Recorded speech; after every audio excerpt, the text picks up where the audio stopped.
2024 के इलेक्शन काफी महत्वपूर्ण होने वाले हैं। एक तरफ इंडिया, रशिया, यूएस, सभी जगह इलेक्शंस हैं। आज बात इलेक्शन की नहीं है, लेकिन इलेक्शन में लीडर के बदलने के चांस तो होते हैं। लेकिन रशिया में ये कहा जा रहा है कि इलेक्शन से कुछ नहीं होने वाला। Mister Putin is there and he will be there for next 2 terms as well. Russia में जो प्रेसिडेंट होता है वो 6 साल के लिए रहता है, और अभी 2024 के बाद भी 2 फर्दर टर्म्स के लिए भी इन्होंने कॉन्स्टिट्यूशन में अमेंडमेंट करके अलाउ करा लिया है। तो this was the news, right. Cardiac arrest हुआ है और पता लगा है कि वो अपने रूम में थे और ही वाज लाइंग डाउन। खैर, लेकिन एक बात फैक्ट है कि जितने ऑथोरिटेरियन रेजिम्स होते हैं जहां पर एक व्यक्ति के पास too much power is concentrated, तो वहां पर रिस्क उस देश की स्टेबिलिटी पर बढ़ जाता है। आप कहेंगे कैसे?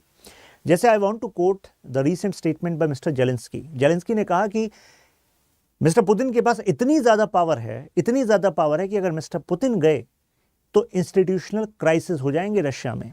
That was mister Zelensky saying.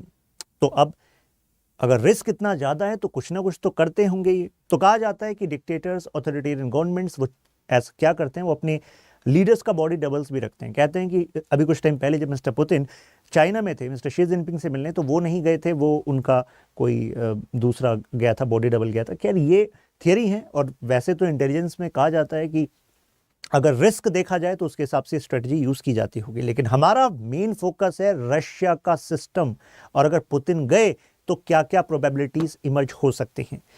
तो मिस्टर व्लादिमीर पुतिन जब से राष्ट्रपति बने उसके बाद से इन्होंने कुछ चीज़ों को रोल बैक कर दिया जो इससे पहले के जो लीडर मिस्टर येल्स्टीन ने की थी। डिसइंटीग्रेट होता है यूएसएसआर और उसके बाद रशिया बनता है। रशिया के पहले लीडर रिफॉर्म्स के नाम पर कुछ जो पॉलिसीज लाते हैं उसमें they're shaking hands with the capitalist countries like US.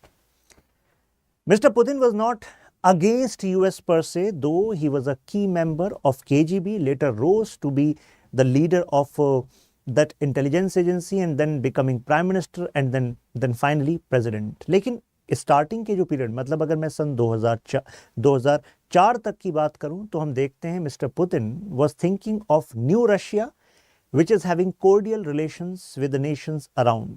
लेकिन उसके बाद फिर मिस्टर पुतिन का रुख बदला। हम सन 2005 के इनके अपने देश के कॉन्स्टिट्यूशनल डेवलपमेंट के बारे में बताएं तो ऐसे में जो वहां पर गवर्नर अपॉइंट होते थे उसके लिए जो इलेक्शन होता था उस स्कीम को रोल बैक किया गया, मिस्टर पुतिन अपॉइंटिंग गवर्नर्स। कुछ लोग आप सोच रहे होंगे कि सर इलेक्शंस होते हैं कि नहीं होते हैं। अगर आप सर्च करेंगे तो आपको पता लगेगा कि जो रशिया है वो ऑफिशियली वहां पर 2 हेड ऑफ द स्टेट होते हैं, एक है मिस्टर पुतिन और एक होते हैं इनके प्रधानमंत्री। अभी मैं उनसे मिलवाने वाला हूँ आपको उनके प्रधानमंत्री से भी। लाइकली सक्सेसर वो हो सकते हैं कि नहीं हो सकते, और स्टालिन के एरा से एक कंपेयर करूंगा एक स्टोरी को बताकर। खैर, तो राष्ट्रपति भी है और प्रधानमंत्री भी है, लेकिन टोटल कंट्रोल राष्ट्रपति के पास है। प्रधानमंत्री एग्जीक्यूटिव का हेड है, तो वो एग्जीक्यूट करता है on the will of mister Putin, right. तो आप कहेंगे सर अदर पार्टीज भी होती हैं क्या? देखिए, इनकी पार्टी यूनाइटेड रशिया, लेकिन अदर पार्टी भी होती हैं। लेकिन अदर पार्टी जब से पुतिन जी आए हैं वो माइनॉरिटीज में ही हैं, राइट। तो I was reading one article, that article was saying कि अगर कोई अपोजिशन में लड़ता है तो कई बार वो ब्यूरोक्रेटिक हर्डल्स फेस करता है। ऐसे में एक नई टर्म इमर्ज होती है पुतिनिज्म। जैसे कि एक समय पर स्टालिनिज्म थी, ऐसे ही पुतिनिज्म। मिस्टर पुतिन का मानना है कि पॉलिटिसाइजेशन नहीं होना चाहिए सोसाइटी का, तो ही फेवर्स डीपॉलिटिसाइजेशन। इट वाज लाइक कि राजनीति में नहीं पड़ना चाहिए। अगर आप खींचतान की राजनीति करते हैं कि कौन लीडर बनेगा तो इससे अल्टीमेटली देश का ही नुकसान होता है। तो इस वजह से देश के फायदे के लिए बागडोर एक ही के हाथ में रहे, ऐसा ये सपोर्ट कर रहे हैं। तो इन्होंने 2 टर्म एक्स्ट्रा कर लिए, मैंने बता दिया आपको 2036 तक का। ये कहा जाता है कि रशिया एक्चुअली एक सिक्योरिटी स्टेट है। सिक्योरिटी स्टेट का मतलब होता है कि इंटेलिजेंस एजेंसीज जो हैं वही मेजर से रखती हैं, और mister Putin is having some trusted people, अभी मैं बताऊंगा उनके बारे में। They are having control over the establishment, be it tax regime, be it their corporate और अदर सेक्टर्स। केजीबी को डिवाइड किया गया था, कहा गया कि चलो यार, मतलब इट वाज सेड दैट कि यूएसएसआर के समय पर भी there was a state within state, यानी कि एक यूएसएसआर था, एक उसके अंदर अपने आप में एक स्टेट चल रही थी केजीबी। केजीबी के पास इतनी ज्यादा पावर थी तो कहा गया कि केजीबी को डिवाइड कर देते हैं। एक होगा जो फॉरेन इंटेलिजेंस देखेगी, एक इंटरनल सिक्योरिटी देखेगी। दो हो गए, एफएसबी एंड एसवीआर। अब यहाँ पर पुतिनिज्म क्या कह रहा है, मैंने आपको एग्जांपल दिया। तो Putinism is larger than life figure of one leader. तो आप कहेंगे ये तो मुझे लग रहा है कि यार ये तो फासिज्म की तरह है। नहीं, फासिज्म की तरह नहीं है। केवल एक लीडर पर पूरा फोकस हो जाना स्टेट का, वही फासिज्म का क्राइटेरिया नहीं होता। फासिज्म में जनता से कहा जाता है कि तुम पॉलिटिकली एक्टिव हो जाओ in favour of this supreme leader and you should favour like nothing before state, nothing of state. And fascism में जो लीडर होता है वो डिमांड करता है कि और ज़्यादा सपोर्ट तुम मुझे दो, हम कुछ नया करने वाले हैं। मतलब we are bringing some revolution in society, in political system. That is what fascism represented in the time of Benito Mussolini as well as in times of Nazi Germany. लेकिन क्या मिस्टर पुतिन ऐसा कर रहे हैं? नहीं। Putin कह रहे हैं सोसाइटी में रिवोल्यूशन नहीं लाना भाई, हम है ना। इनके हिसाब से जो स्टेट का काम है, स्टेट का काम इज प्योर मैनेजमेंट। एक बहुत ही जबरदस्त टर्म है जिसमें हम कहते हैं कि कॉर्पोरेटिज्म इन स्टेट, यानी कि अलग अलग सेक्टर वाइज जो समूह हैं, चाहे फार्मर्स हैं, ट्रेडर्स हैं, स्पेसिफिक इंडस्ट्री पीपल हैं, तो अगर उनके इंटरेस्ट म्यूचुअल डिस्कशन से अगर स्टेट के रिप्रेजेंटेटिव्स सॉल्व करा रहे हैं तो सबका कॉमन इंटरेस्ट पूरा हो रहा है। So why you want to get in to the game of liberal democracies like political parties flouting their candidates and fighting elections? Why you want to go into that kind of framework of politics? So यहाँ पर क्या है कि financial power हो या फिर आपकी political power हो, वो इन जो पुतिन के पास कंट्रोल में है, they are by silovikis. So silovikis basically Russian term, उसको अगर इंग्लिश में बोले तो कहने का मतलब है वो लोग ट्रस्टेड मिस्टर पुतिन के जो पहले इंटेलिजेंस एजेंसीज का पार्ट रहे हैं या अभी इंटेलिजेंस एजेंसीज का की पर्सन है। तो यानी कि इंटेलिजेंस मतलब सिक्योरिटी एपरेटस। तो सिक्योरिटी एपरेटस का मतलब है कि वहां पर डिफेंस, इंटेलिजेंस दोनों के जो की ऑफिसर्स हैं उनको हम कह रहे हैं सिलोविकीज।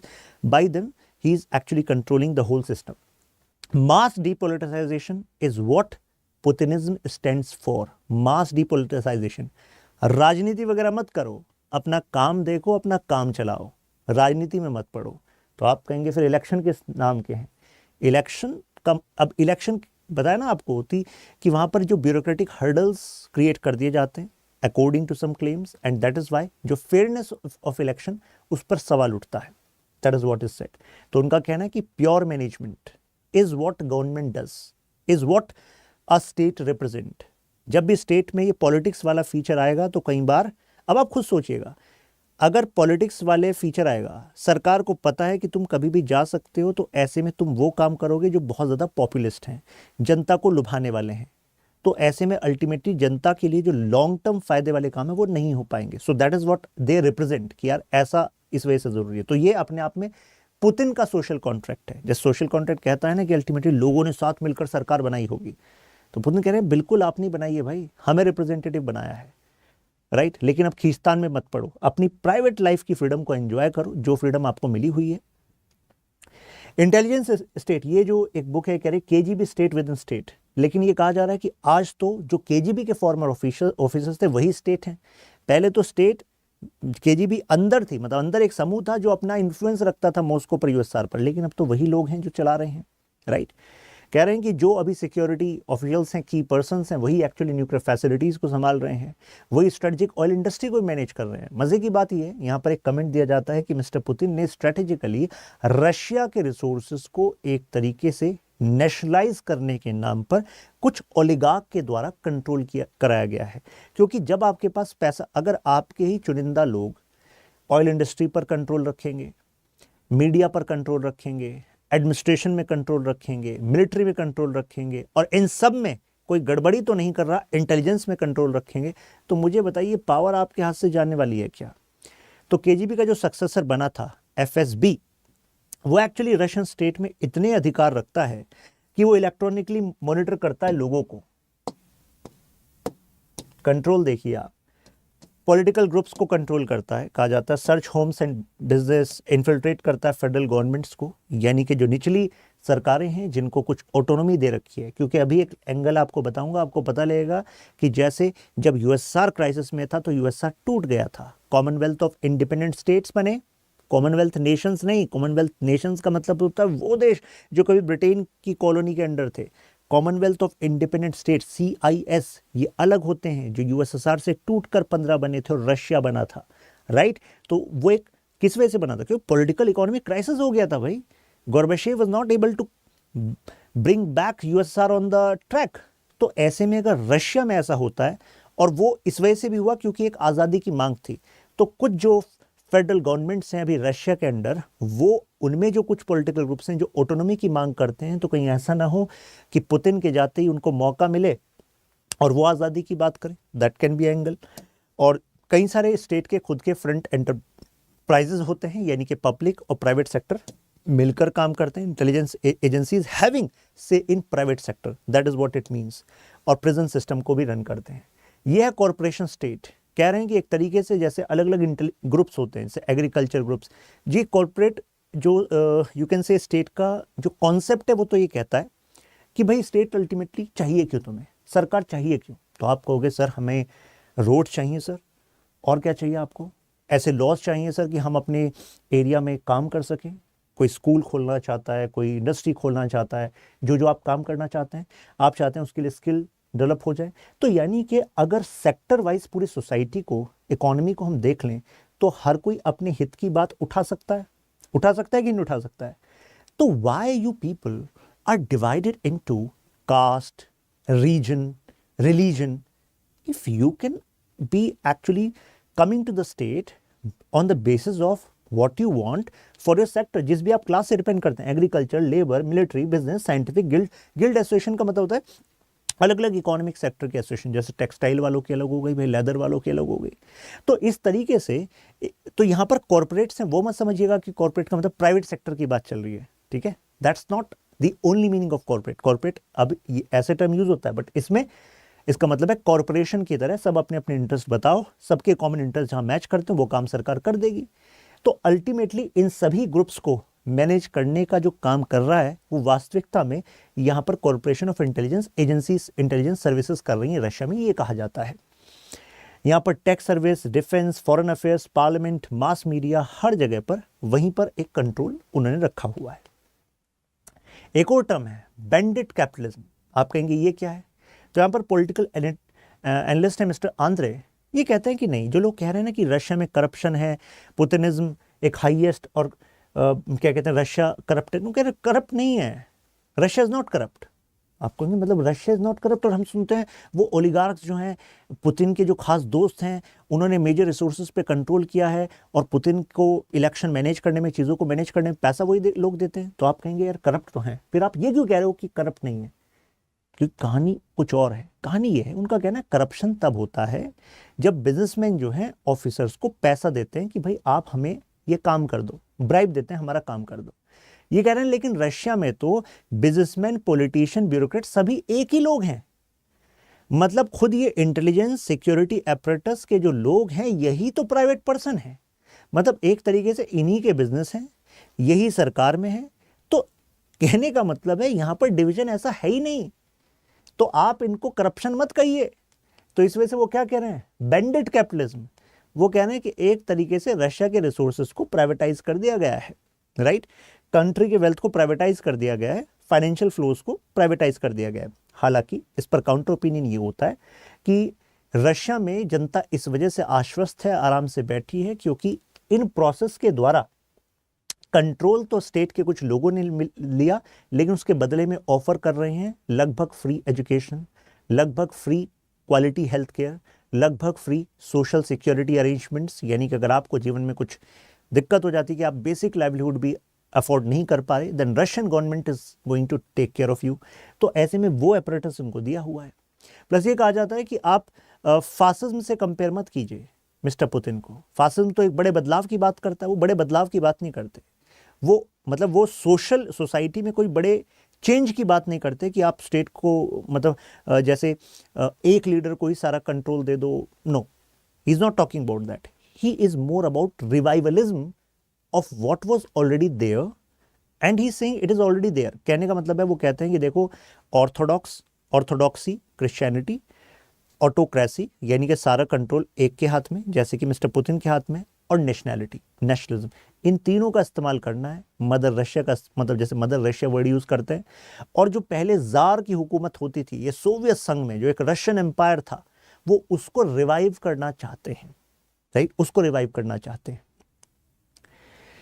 तो एक आ जाता है फासिज्म में तो रिवोल्यूशनरी आइडियाज़ होते हैं, पुश करते हैं सोसाइटी को एक नए ऑर्डर की तरफ, मोबिलाइज करते हैं मासेस को कि भाई तुम पॉलिटिक्स में एक्टिवली पार्टिसिपेट करो। तो वो बस क्या कर रहे हैं, वो रिवाइव तो कर रहे हैं, कुछ बड़ा करना चाह रहे हैं, बट वो एक्टिवली पॉलिटिक्स में पार्टिसिपेट करने की बात नहीं कर रहे। वो कह रहे तुम मत टेंशन लो, हम हैं, तुम सपोर्ट करते रहो what government is doing, right.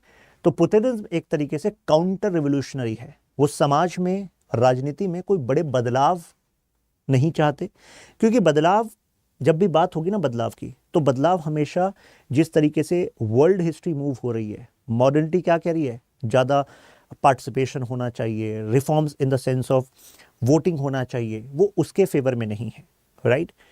वो डीपोलिटिसाइजेशन में बिलीव रखते हैं। तो अब हमें समझ में आया कि यहाँ पर दो ग्रुप बन गए। यानी कि अगर हम रशिया के सिस्टम की बात करें, एक तो पावरफुल बिजनेसमैन है, कुछ ओलिगार्क, और दूसरे को ने सिलोविकीज, यानी कि जो सिक्योरिटी, जो अपरेटस है रशिया का, उसके लोग हैं। अब बात यह है कि अगर पुतिन चले गए एकदम से, तो एक पॉलिटिकल वैक्यूम हो जाएगा, और इस वैक्यूम में ये कहा जाता है कि स्टेप अप जो करेंगे वो सिक्योरिटी अपरेटस के लोग ही करेंगे, इंटेलिजेंस डिफेंस वाले लोग ही, उनमें से ही कोई बनेगा भाई। और ऐसे में एक खींचतान हो सकती है, जैसे कि जो बिजनेस, जो एलिट हैं, उनमें से कुछ वर्ग ऐसे हैं वो मिस्टर पुतिन के सपोर्ट में नहीं थे। उनका कहना था कि यार हम सैंक्शंस झेल रहे हैं, हमारे बिजनेस खत्म हो रहे हैं, और आप जो है इसको हमारा पेन नहीं मान रहे। तो यहाँ पर हमने एक गैप भी देखा। तो अगर ये गैप है तो फिर तो लगता है कि जो पलड़ा है वो इनका भारी मिलेगा भाई, सिक्योरिटी अपरेट्स वाले का, क्योंकि large section of business community got alienated as well. अब क्वेश्चन सक्सेशन की बात करते हैं। तो देखिए कॉन्स्टिट्यूशन, अगर हम कानून की बात करें तो उस हिसाब से, तो अगर राष्ट्रपति की एकदम से कोई डिमाइज हो जाता है, तो ऐसे में प्राइम मिनिस्टर जो है वो उनका जिम्मेदारी लेंगे एक तरीके से। तो मिखाइल मुश्तिन जो है, ये आपको दिख रहे होंगे यहाँ पर। सो इस पावर स्ट्रगल में लीगली तो ये सक्सेसर बनने चाहिए मिशुतिन। ये कहा जाता है कि ये एक तरीके से पुतिन के यस मैन है, टेक्नोक्रेट हैं, और इनको क्रेडिट दिया जाता है कि जो इतने भारी सैंक्शंस लगे रशिया के खिलाफ, लेकिन फिर भी रशिया की इकोनॉमी अभी भी चल पा रही है, रिकवर हो पाई, उसका क्रेडिट जो है इन्हें दिया जाता है। तो यानी कि भाई गुडविल तो संभाल रहे हैं लोगों की, है ना। लेकिन पिक्चर में एक और कैरेक्टर है, ये है मिस्टर निकोलाई पेट्रुशेव। अब पेट्रुशेव जो हैं वो हैं नेशनल सिक्योरिटी काउंसिल के हेड। तो एक तरीके से जो मिस्टर पुतिन का एडवांसमेंट है, मतलब इन्वेजन है टुवर्ड्स यूक्रेन, उसको जस्टिफाई करने वाले, उसको अमली जमा पहुंचाने वाले ये कैरेक्टर हैं। और इनके पास है कैरिज्मा, ये जनता को प्रभावित कर सकते हैं। तो अब आप कहेंगे सर जनता को प्रभावित करने से क्या हो रहा है भाई, लाइकली तो सक्सेसर प्राइम मिनिस्टर ही होंगे, है ना। लेकिन ऐसा है नहीं, कारण क्योंकि जो पुतिन की जो पॉलिसी है वो हॉकिश है, it project strength, it's not about management. You need this kind of people as well, कि इकोनॉमी को थ्राइव कराना है, मैनेज कराना है, you need this kind of people. But इतने बड़े देश में जिसमें क्राइसिस होता है, तो कई बार you need character like him as well, क्योंकि भाई you have to you can say run the administration with iron hand, right. तो ये कहा जाता है अगर पेट्रोशेव आए ना, तो फिर पुतिन और पेट्रोशेव की पॉलिसी एक जैसी ही रहेगी और रशिया में कुछ खास बदलाव आएगा नहीं, राइट, ये कहा जा रहा है। और जरा एक और वाक्य बता दें आपको, जब स्टालिन गए तो स्टालिन के बाद मेलेनकोव बने थे लीडर, ठीक है, लेकिन मेलेनकोव के पास टैलेंट था बट कैरिज्मा नहीं था, प्रभावित नहीं कर सकते थे सिस्टम को, लोगों को बड़े स्तर पर।